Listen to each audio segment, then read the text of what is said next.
So Abigail, we know that you went to Tucker Yes. High School. Are there any dreams, driving forces, authorities during your growing up years that influenced you for your 5 careers?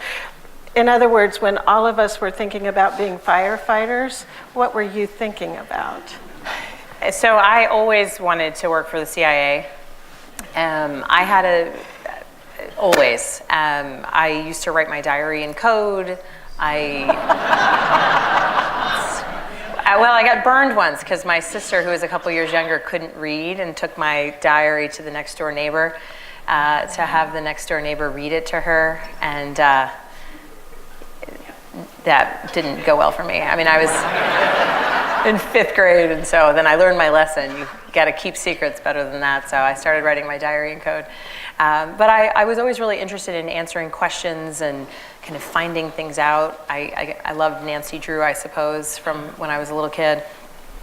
So that was always the kind of overarching interest. And when you dream of being a CIA officer, you don't really have any real role models in that. So, but I was always intrigued by Margaret Thatcher. And I thought she was amazing.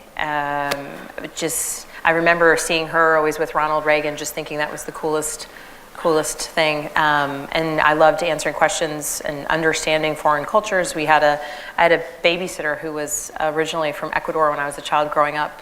And I thought it was so cool that they could speak other languages, that this woman could speak another language with her grandkids. So that really is what got me intrigued. And then when I was in middle school, I was part of a childhood language acquisition study for children studying Chinese.